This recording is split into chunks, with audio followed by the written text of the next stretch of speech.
Hi అండి. Welcome back to my channel మన YouTube వంటిల్లు. నేను మీ శిరీష.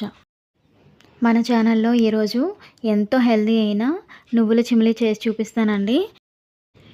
ఈ నువ్వుల చిమిలి తినడం వల్ల లేడీస్కి చాలా మంచిదండి.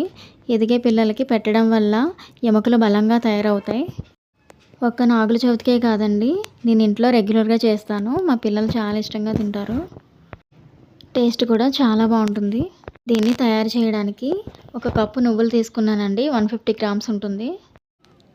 100 గ్రామ్స్ బెల్లం. ముందుగా స్టవ్ వెలిగించి కడాయి పెట్టుకొని నువ్వులని డ్రై రోస్ట్ చేసుకోవాలండి. మంటని లో ఫ్లేమ్లో పెట్టి నిదానంగా కలుపుతూ కలర్ మారే వరకు వేయించుకోవాలి.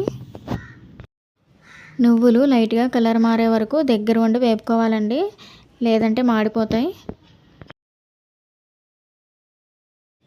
వేగిపోయినాయండి. ఈ కలర్ వస్తే సరిపోతుంది, బాగా ఎర్రగా రానవసరం లేదు. ఇప్పుడు నువ్వులని ఒక ప్లేట్లో వేసుకొని చల్లారనివ్వాలండి. పూర్తిగా చల్లారాక మిక్సీ పట్టాలి. చల్లారిపోయినాయండి. ఇప్పుడు ఒక మిక్సీ జార్ తీసుకొని అందులో వేసుకుందాం.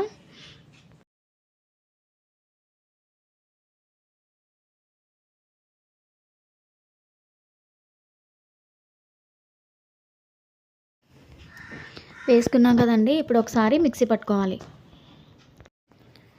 ఇలా వస్తే సరిపోతుందండి, బాగా మెత్తగా పట్టక్కర్లేదు. ఇందులో బెల్లం కూడా వేసుకోవాలి.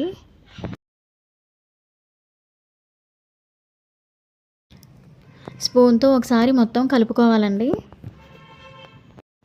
ఇలా బాగా కలుపుకొని మిక్సీ పట్టాలండి. మధ్య మధ్యలో స్పూన్తో కలుపుతూ పట్టుకోవాలి. బెల్లం వేసాం కదా, పట్టేస్తుంది. అయిపోయిందండి. బెల్లం నువ్వులు బాగా మిక్స్ అయినాయి కదా, ఇలా పట్టుకుంటే సరిపోతుంది. ఇప్పుడు దీన్ని ఒక ప్లేట్లోకి తీసుకుందాం. ఇంతేనండి. దీనిని రోట్లో చేసుకున్నా బాగుంటుంది, కానీ మిక్సీ అయితే ఈజీగా ఉంటుంది. మీరు కూడా ఒకసారి ఇలా ట్రై చేసి చూడండి. ప్లేట్లో వేసుకున్నాక ఒకసారి బాగా కలుపుకొని మనకి కావలసిన సైజులో లడ్డూలా చేసుకోవాలండి. ఇది 2-3 రోజులు నిల్వ ఉంటుందండి, పాడవదు. కొంచెం కొంచెం తీసుకొని చిన్న చిన్న లడ్డూలా చేసుకొని పెట్టుకోవాలండి. వారానికి ఒక్కసారైనా పిల్లలకి పెట్టండి, చాలా మంచిది. మొత్తం ఇలాగే చేసుకొని పెట్టుకోవాలి.